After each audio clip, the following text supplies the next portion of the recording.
আসলে এটা প্রত্যন্ত অঞ্চল। এই প্রত্যন্ত অঞ্চল যতটা বেশি, এখানে নকলের পরিমাণ ততটা বেশি। এখানে বিভিন্ন জিনিসের নকল, শিশু খাদ্য সবকিছু নকল। আমি যেগুলো পেয়েছি, কোনো বেকারিতে কোনো কিছু মেয়াদ বা টেস্টে কোনো কিছু করার নেই। এখানে হামেশা এরকম ভাবে নিজের পেট্রোল এরকম করে বিক্রি হয়, যেখানে দুর্ঘটনা করার সম্ভাবনা থাকে, বা এখানে নাশকতামূলক কাজ এখানে ঘটতে পারে। এখানে লবণ আছে, লবণগুলো খোলা, আয়োডিন ছাড়া মানুষগুলো হামেশা খাচ্ছে, অথচ আয়োডিন বিহীন লবণ কোনোভাবে মানুষ খেতে পারে না। এবং এখানে যে রোগগুলো যেগুলো আছে, বারবার বলছিলাম রোগগুলো গুলো বিক্রি করছেন, সেগুলো নকল। এই রোগগুলো যেগুলো হয় মানে বিভিন্ন ভাবে মানে মানে ইয়ে কায়দায় তারা কাছে গোপন পরিসরে এগুলো উৎপাদন করে। এখানে এটা গোডাউন, এগুলো দেখে যাচ্ছে বড় বড় ছেলে বাহারি একটা কোনো মানে ভাউচার টাউচার নেই। চিকিৎসা আনছেন কিনা বোঝা যাচ্ছে না, সিগারেট গুলো আনছেন, ভাউচার নেই।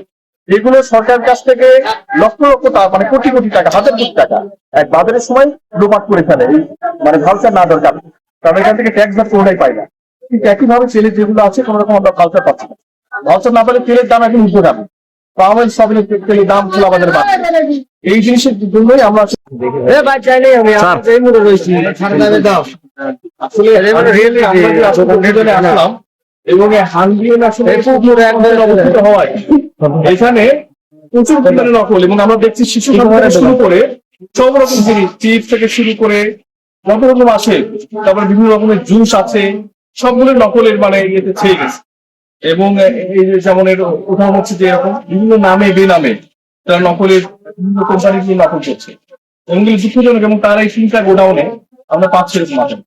তো এটা খুব দুঃখজনক আকারে ছেয়ে গেছে, এটা আসলে আশাব্যঞ্জক নয়।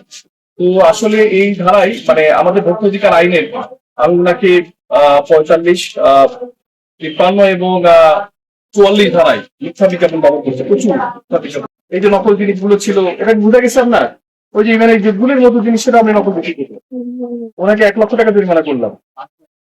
এবং আমরা এই অভিযান নিয়ন্ত্রণ তদারকি করবো, বিশেষ করে হানগেল গুলো এলাকাগুলোতে।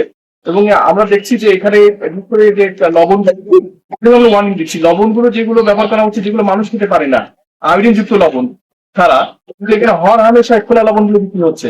ইভেন খোলা লবণ গরু ছাগলেও খেতে পারবে না, কারণ কি এগুলো খাইলেও এগুলো গরু ছাগল অকারণে স্টক করে, অর্থাৎ তাদের ভিতর দিয়ে আমরা আয়োডিন পাই। সুতরাং তাদেরকে আয়োডিন যুক্ত লবণ খাওয়াইতে হবে, প্যাকেট লবণ খাওয়াইতে হবে।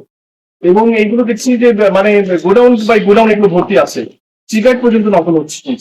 06 স্যার সেগুলো বলছি। তো যাই হোক, এটা ওনার জন্য সতর্কতাও, পাশাপাশি এটা না হয় আরো বড় কঠোর আইনের ব্যবস্থা গ্রহণ করবো।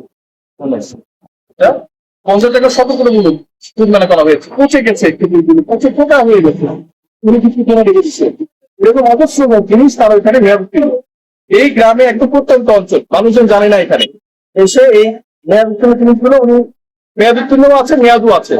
মেয়াদ উত্তীর্ণ যদি একসাথে এক পাশে থাকতো, বোঝা যেত যে মেয়াদ, সেক্ষেত্রে ওনাকে আসলে সতর্কতামূলক জরিমানা করা হয়েছে 50,000 টাকা। এরপর না হলে কঠোর আইনের ব্যবস্থা গ্রহণ করা হবে।